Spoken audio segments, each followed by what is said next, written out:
खेडकर परिवाराच्या विरोधातील पुण्यातील आंदोलनानंतर आता वाशिममध्ये पूजा खेडकरांविरोधात संभाजी ब्रिगेड जे आहे ते आक्रमक झाल्याचं पाहायला मिळत आहे। या ठिकाणी वाशिम जिल्हाधिकाऱ्यांना निवेदन देत पूजा खेडकरांवर कारवाईची मागणी जी आहे ती निवेदनाद्वारे केली जात आहे। आपल्यासोबत बोलण्यासाठी संभाजी ब्रिगेडचे विभागीय अध्यक्ष गजानन भोयर आहेत। काय सांगाल, नेमकं तुम्ही काय निवेदन देताय, काय मागणी तुमची निवेदनाद्वारे आहे? हे बघा, आता सर्वांना माहिती आहे की मीडियामध्ये चर्चेत असलेला जे विषय आहे पूजा खेडेकर प्रकरण, IAS अधिकारी खेडकर, तर यामध्ये वाशिम जिल्ह्यामध्ये पुण्यामधून बदली झाली असताना आणि त्यांच्यावर वेगवेगळ्या पद्धतीचे मीडियामध्ये आरोप झालेले आहेत। परंतु आमचं वाशिम संभाजी ब्रिगेडचं म्हणणं एवढं आहे की त्यांनी जे नॉन क्रिमिनलचा दाखला दिलेला आहे IAS अधिकारी होत असताना, तर नॉन क्रिमिनलचा दाखला त्यांना मिळाला तर ते कसा मिळाला पहिली गोष्ट, आणि दाखला मिळत असताना जर कुटुंबाचं उत्पन्न जर समजा 8 लाखाच्या आत असेल तर ते त्या OBC कोट्यामध्ये बसतात।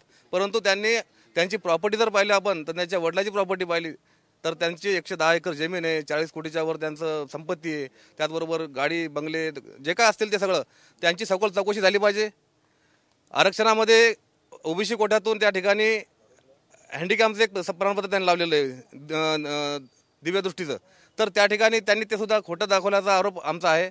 त्याचबरोबर त्यांनी एका गरिबाची एक जागा खाल्लेली आहे, लक्षात घ्या।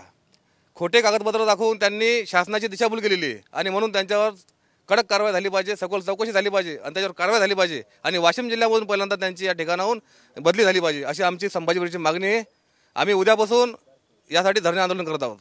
निश्चित आपण जर पाहिलं तर संभाजी ब्रिगेड या ठिकाणी आक्रमक झालेली आहे आणि उद्यापासून जे आहे ते या ठिकाणी संभाजी ब्रिगेडच्या वतीनं पूजा खेडकरांविरोधात धरणे आंदोलन जे आहे ते केलं जाणार असल्याचं सांगितलं आहे। कॅमेरामन अनिकेत दहातोंडेसह विवेक गावंडे, TV9 मराठी, वाशिम।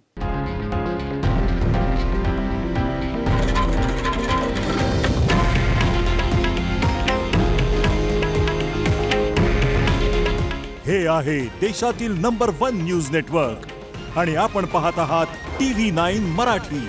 काळजी तुमची, हित महाराष्ट्राचं।